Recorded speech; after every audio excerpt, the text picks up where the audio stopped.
दोस्तों, जय श्री राम। वर्तमान समय में अगर जो हम जीवन शैली जी रहे हैं उसको देखें तो हम एक अलग ही दुनिया में जी रहे हैं, एक अलग ट्रैक पे जी रहे हैं। एक ऐसी समस्या भरी ज़िंदगी जी रहे हैं जिसमें ना सुकून है, ना शांति है, ना हमें जो है चैन कहीं मिलता है। मैं आपको आज एक ऐसी कहानी बताने जा रहा हूँ जो आपके जीवन में एक बहुत बड़ा परिवर्तन कर सकती है। एक व्यक्ति थे, उम्र उनकी 44 साल हो गई थी। ये कहानी उन युवाओं के लिए है जो भविष्य को लेकर अपनी योजनाएं बनाते हैं और तमाम तरह की जो है कि प्लानिंग बनाते हैं कि ये करेंगे, वो करेंगे, ऐसे होगा, वैसे होगा, ये परफेक्शन, वो परफेक्शन, सब चीज़ें। ट्रांजैक्शन का फेज चल रहा है इस समय। तो मैं कहानी पे आता हूँ। बहुत छोटी सी कहानी है, लेकिन अगर आप इस चीज़ को समझ गए तो आपको जो है कि अपने जीवन में हो सकता है थोड़ा सा परिवर्तन आ जाए आपके, या अपने जीवन जीने का एक मकसद आपको पता चल जाए। 44 साल की उनकी एज हो गई, शादी हुई उनकी। शादी होने के बाद उन्होंने एक डायरी में अपने सारी बातें लिखी और उन्होंने लिखा कि जब मैं 23 साल का था, यानी युवा जोश, पढ़ाई लिखाई उनकी पूरी हो रही होगी, पूरी हो चुकी होगी करियर के बनाने के लिए। जैसा कि आजकल बहुत से युवा हैं जो मतलब 30 साल तक, 35 साल तक अपना करियर ही बनाने में लग जाते हैं, लेकिन बनता भी नहीं है क्योंकि एक पूंजीवाद ने हमें ऐसा फंसा रखा है कि मत पूछिए। तो उस शख्स ने लिखा अपनी डायरी में कि मैं जब 23 साल का था और मैं अक्सर ये लिखता था अपने कि मेरी बीवी में ये खूबियाँ होनी चाहिए। लगभग 30-40 खूबियाँ उन्होंने लिखी,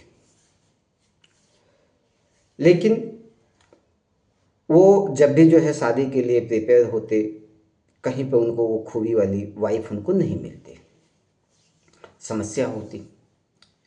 अब समस्या होती तो वो क्या करते कि अपना हर साल जो है कि कुछ खूबियाँ जो है कि काटते जाते कि अच्छा ये वाली खूबी नहीं रहेगी तो भी चल जाएगा, शादी कर लेंगे। इस तरह से करके अपना हर साल जो है कोई ना कोई खूबियाँ काटते जाते। उम्र बीत गई, 40 के आसपास आ गए, बहुत सी खूबियाँ उन्होंने काट दी।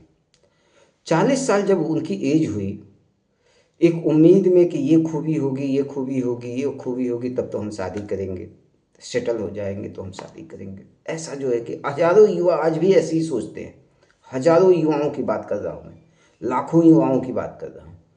पूरा जो नॉर्थ इंडिया का है, साउथ इंडिया का है, हर जगह एक ही कल्चर ऐसा चल रहा है इस समय। क्योंकि हम फिल्मों को देख के और सारी चीज़ों को देख के ऐसी एक अपने अंदर एक भूमिका बनाते हैं। तो जब वो 40 साल के हो गए, अब उनको महसूस हुआ कि अब तो मेरी शादी ही नहीं होगी। तो उन्होंने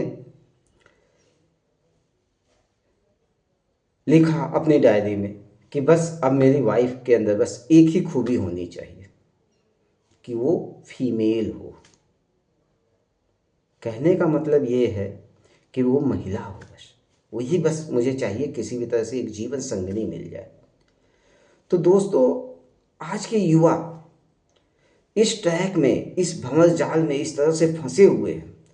वो ये सोचते हैं कि हम ये कर लेंगे, वो कर लेंगे, ऐसे कर लेंगे, वैसे कर लेंगे, ऐसी वाइफ मिलेगी, ऐसी हमारी ज़िंदगी चलेगी, वैसी ज़िंदगी चलेगी। एकदम जो है मैं आपको बता रहा हूँ, इस चक्कर में अपनी पूरी जवानी खराब कर देते हैं।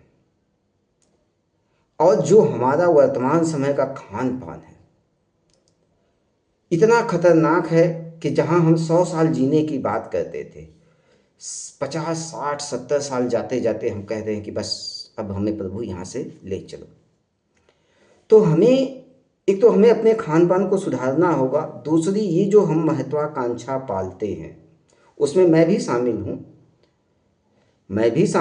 भी यूपीएससी की तैयारी कर रहा था। तो हम मैंने भी जो है कि बहुत सी चीज़ें सोची थी कि ऐसे करेंगे, वैसे करेंगे, नौकरी लग जाएगी, ये करेंगे, वो करेंगे।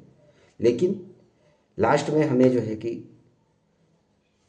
तो कहने का मतलब दोस्तों बस इतना ही है, आप समझ जाइए कि हमें भंवर जाल में नहीं फंसना है। सही समय पे शादी विवाह करिए, सही समय पे कोई एक डिसीजन लीजिए रोजी रोजगार के लिए अपने। ये मत देखिए कि आप क्या करेंगे। एक छोटा सा हुनर कोई सीखिए, कोई भी हुनर 6 महीने का अपना समय दीजिए, आप देखेंगे कि आपकी लाइफ में 500 रुपये के पर डे के आदमी आप हो जाओगे। उसके ऊपर आपकी किस्मत, आपकी क्षमता, जितना भी हो जाओ। अब आप कहोगे कि हम 500 के लिए बने हैं। नहीं, शुरुआत तो करो, पहली सीढ़ी पे कदम तो रखो।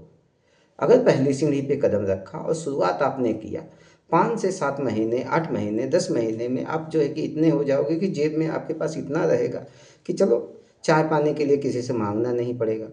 अपनी पढ़ाई भी अगर आप जारी रखना चाहो तो जारी रख सकते हो, शादी विवाह आप समय पे कर सकते हो। तो दोस्तों, अपने हुनर को पहचानो और फालतू के जो है कि एक प्रोपोगंडा मत पालो आप लोग। एक प्रोपेगेंडा मत पालो कि ऐसे करना है, वैसे करना है, ये होगा वो होगा। दुनिया को दिखाने के लिए मत जियो, अपने लिए जियो। दुनिया को दिखाने के लिए जियोगे तो बर्बाद हो जाओगे। लड़कों की शादी बहुत लेट हो रही है, लड़कियों की शादी बहुत लेट हो रही है। क्या ज़रूरत है भैया? भगवान ने आपको एक जीवन दिया है, बहुत छोटा सा जीवन, दाल रोटी खा के जो है यहाँ से निकल जाना है। और जो जिम्मेदारियाँ उन्होंने दी है शादी विवाह करके, अपने जो है कि भाई जो भी आपकी जिम्मेदारियाँ हैं उसको करके भैया इस दुनिया से चलो, विदाई का समय लो और प्रभु का नाम लेते रहो, नाम जप करते रहो। आप देखोगे कि आपके जीवन में एक आमूल चूल परिवर्तन होगा।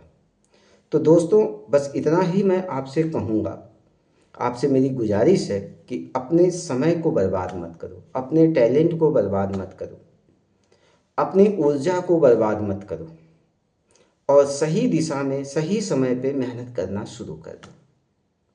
मिलूंगा आप लोगों से अगले वीडियो में दोस्तों, तब तक के लिए जय श्री राम।